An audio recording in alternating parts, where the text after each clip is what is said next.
Liệu Phú Quốc có vươn mình thành Singapore sau làn sóng đầu tư ồ ạt hơn 5 tỷ đô la cho hội nghị cấp cao APEC? Đây là câu hỏi được rất nhiều người đặt ra trong thời gian qua. Ở phần trước, chúng ta lần lượt so sánh hai trụ cột. Trụ cột thứ nhất, hạ tầng, và trụ cột thứ hai, mô hình kinh tế.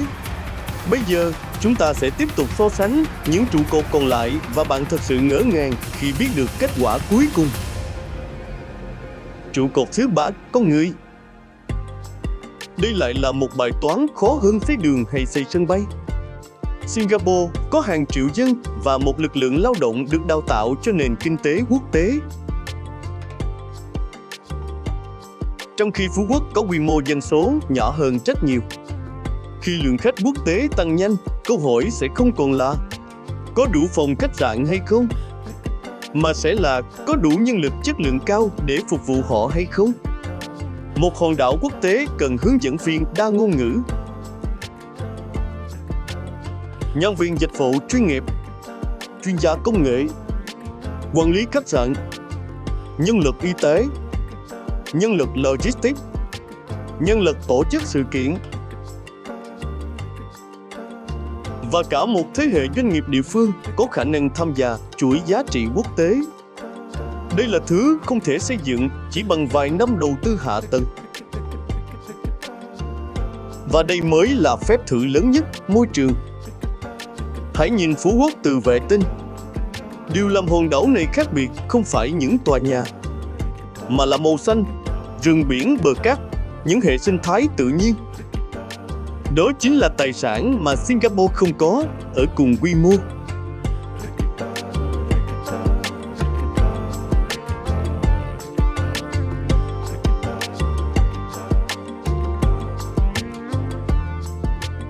Nếu Phú Quốc phát triển thành một đô thị bê tông hóa dày đặc, thì chính hòn đảo sẽ đánh mất thứ khiến du khách tìm đến nó. Vì vậy, mục tiêu chuyển đổi xanh, tăng cường giao thông sạch và hướng tới giảm phương tiện sử dụng nhiên liệu hóa thạch có thể trở thành một lợi thế chiến lược. Phú Quốc không nhất thiết phải trở thành Singapore. Phú Quốc có thể trở thành một phiên bản hoàn toàn khác. Một trung tâm du lịch, mài, nghỉ dưỡng cao cấp nhưng vẫn giữ được hệ sinh thái đảo nhiệt đới. Nhưng APEC cũng có một cái bẫy. Từ trên cao, những công trình mới có thể khiến chúng ta choáng ngợp. Nhưng vệ tinh không nhìn thấy một câu hỏi. Sau khi các nguyên thủ rời Phú Quốc thì sao? Một trung tâm hội nghị trị giá hàng chục nghìn tỷ đồng sẽ được sử dụng như thế nào trong những năm tiếp theo? Một tuyến giao thông mới có đủ hành khách để vận hành hiệu quả không? Các công trình hạ tầng có đủ nguồn thu để duy trì không? Hàng nghìn phòng khách sạn cao cấp có được lấp đầy quanh năm. Đây chính là nguy cơ của cái gọi là voi trắng, những công trình rất lớn, rất đẹp, rất đắt tiền, nhưng sau sự kiện ban đầu lại không tạo ra đủ giá trị kinh tế. APEC có thể xây dựng cơ sở vật chất, nhưng không thể tự động tạo ra một hệ sinh thái kinh tế. Đó là việc phải làm sâu APEC. Phú Quốc có thể trở thành Singapore? Câu trả lời của chúng ta là không, nếu hiểu Singapore là một trung tâm tài chính, công nghệ và logistics toàn cầu. Nhưng có, nếu mục tiêu là trở thành một trong những trung tâm du lịch, MICE và nghỉ dưỡng cao cấp hàng đầu châu Á.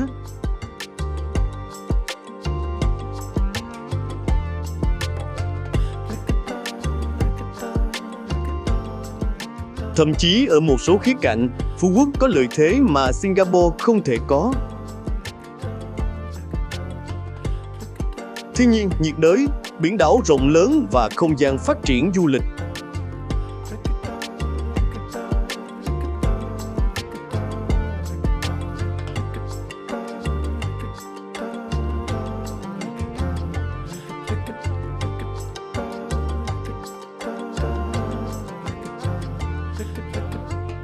Nếu Singapore là một thành phố quốc tế giữa biển, thì Phú Quốc có thể trở thành một đảo du lịch quốc tế thu nhỏ.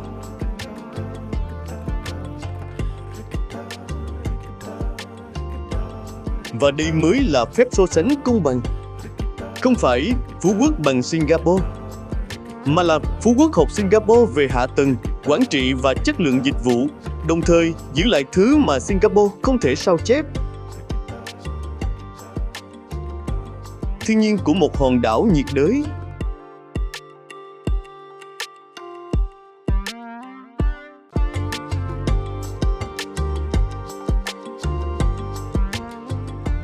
APEC 2027 không phải đích đến. Hãy quay lại góc nhìn vệ tinh một lần nữa. Phú Quốc chỉ là một chấm xanh giữa vùng biển Tây Nam. Singapore cũng chỉ là một hòn đảo nhỏ giữa Đông Nam Á. Nhưng lịch sử đã chứng minh rằng kích thước không quyết định vị thế. Điều quyết định là cách một nơi biến vị trí địa lý, con người, hạ tầng và thể chế thành giá trị. Và đây là câu trả lời cuối cùng để quý vị không còn phải lăn tăn nữa. Vậy Phú Quốc có thể trở thành Singapore sau APEC 2027 hay không? Câu trả lời chắc nịch là không. Ít nhất là nếu chúng ta đang nói đến Singapore như một trung tâm kinh tế, tài chính và thương mại tầm cỡ quốc tế. Bởi ngay cả nền kinh tế Việt Nam hiện nay vẫn còn đang đuổi theo Singapore về quy mô GDP. Trong giai đoạn 2025 đến 2026, GDP Singapore vào khoảng 560 đến 565 tỷ USD. Trong khi Việt Nam khoảng 490 đến 514 tỷ USD. Nói vui một chút, cả Việt Nam còn chưa vượt Singapore, thì một hòn đảo rộng chưa đầy 600 km vuông làm sao có thể hóa Singapore chỉ sau một kỳ APEC.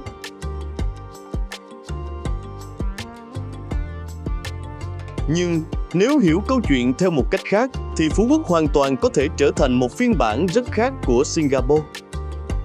Không phải Singapore thứ hai, mà là một đô thị đảo quốc tế mang thương hiệu riêng của Việt Nam.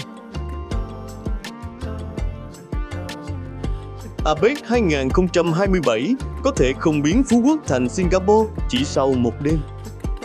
Nhưng nó có thể tạo ra cú hích để Phú Quốc bước sang một cấp độ phát triển hoàn toàn mới. Hạ tầng hiện đại hơn, kết nối quốc tế tốt hơn, dịch vụ chuyên nghiệp hơn và khả năng thu hút dòng vốn, du khách và các sự kiện quốc tế lớn hơn. Và đây mới là điều đáng chờ đợi. Singapore mất nhiều thập kỷ để trở thành Singapore. Phú Quốc cũng không thể đi đường tắt bằng vài công trình trước APEC.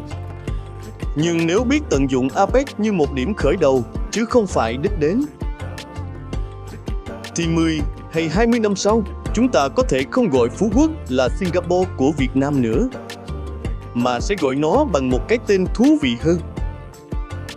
Phú Quốc, một trung tâm đảo quốc tế mang bản sắc Việt Nam. Và có lẽ đó mới là cuộc so sánh công bằng nhất. Huduvi Phương Nam TV, nhìn thế giới từ vệ tinh và nhìn những thay đổi của một vùng đất từ một góc nhìn khác.